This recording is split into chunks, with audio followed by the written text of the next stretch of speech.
जैसा कि आप लोगों ने देखा कि निर्देशन की तकनीकें दो प्रकार की होती हैं, मानकीकृत तकनीकें और अमानकीकृत तकनीकें। अगर बात मानकीकृत तकनीकों की करें, तो मानकीकृत तकनीकों में आप देख सकते हैं, मानकीकृत तकनीकों में हमने क्या-क्या पढ़ लिया है। प्रश्नावली के बारे में पढ़ लिया है, प्रेक्षण के बारे में, समाजमिति, आत्मकथा, निर्धारण मापनी, इन 5 के बारे में हम लोगों ने पढ़ लिया है। बाकी की चीज़ें आगे डिटेल में हम पढ़ेंगे। मानकीकृत तकनीकों में अमानकीकृत तकनीकों में संचयी वृत्त और साक्षात्कार, ये 2 मुख्य टर्म्स बचे हुए हैं। केस अध्ययन भी एक प्रकार का मानकीकृत तकनीक होता है। अनस्टैंडर्डाइज्ड मेथड होता है। तो इन तीनों के बारे में हम आगे के अध्याय में अभी पढ़ेंगे। ओके।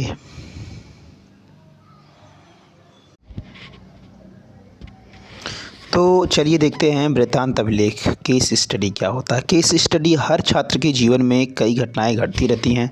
अध्यापक की दृष्टि में जो घटना या घटनाएं महत्वपूर्ण होती हैं, उनका संक्षिप्त विवरण या ब्यौरा लिखता रहता है। इस प्रकार की महत्वपूर्ण घटनाओं के संकलित विवरण को ही हम वृत्तांत अभिलेख या केस स्टडी कहते हैं। किसको कहते हैं? घटनाएं जो घटती रहती हैं, घटना या घटनाएं महत्वपूर्ण होती हैं और उनका संक्षिप्त विवरण या ब्यौरा हम लिखते रहते हैं, यही सारे कहलाते हैं आपके वृत्तांत अभिलेख। वृत्तांत अभिलेखों का आलेखन कैसे होता है? किसी विशेष परिस्थिति में किसी एक छात्र के विशेष प्रकार के व्यवहार का अध्यापक द्वारा प्रेक्षण या अवलोकन ऑब्जर्वेशन के आधार पर एकत्रित किया गया ब्यौरा जीवन वृत्तांत अभिलेख कहलाता है। वृत्तांत अभिलेखों का अभिलेखन होता है इसी तरीके से। तो देख सकते हैं किन बातों का परीक्षण किया जाए, ये भी हमें निर्धारित करना होता है और लिपिबद्ध किए जाने वाले विषय क्षेत्र के बारे में भी हमें जानकारी रखनी होती है।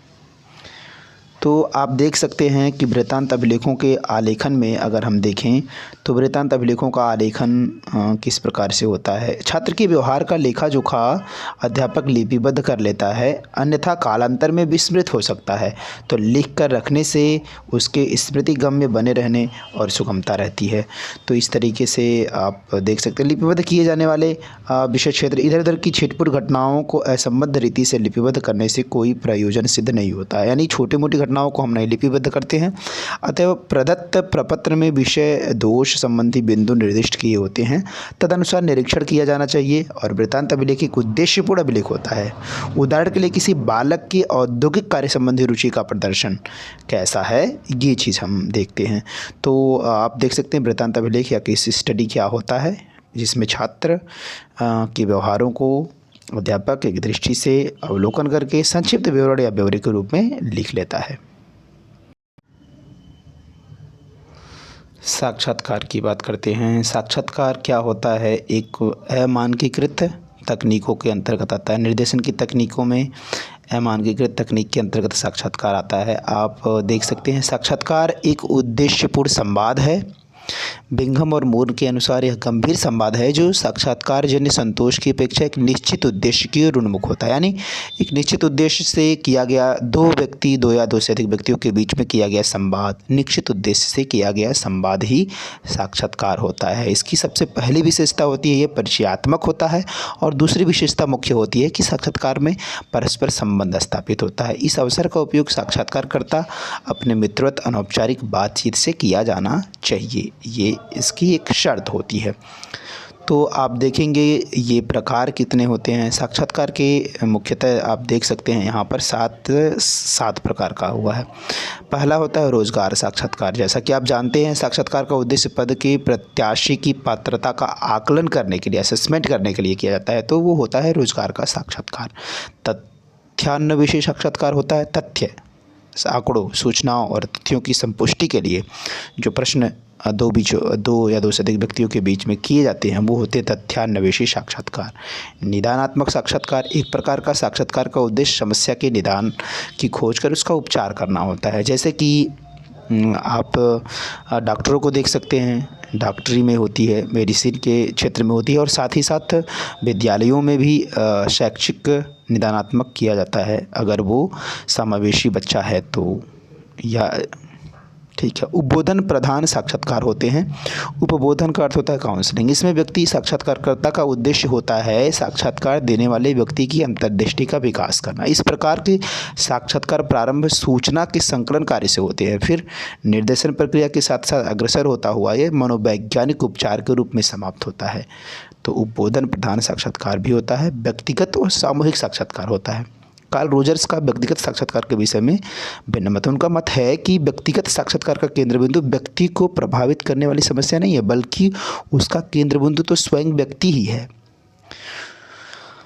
ठीक है। व्यक्तिनिष्ठ साक्षात्कार का उद्देश्य व्यक्ति विशेष की किसी एक समस्या का निराकरण करना नहीं है, अपितु साक्षात्कार देने वाले और इस प्रकार सहायता प्रदान करता है कि वह खुद ही इतना सक्षम हो जाए कि वर्तमान और भविष्य के बारे में अपना बता सके, जान सके। सत्तावादी और गैर सत्तावादी साक्षात्कार भी होता है।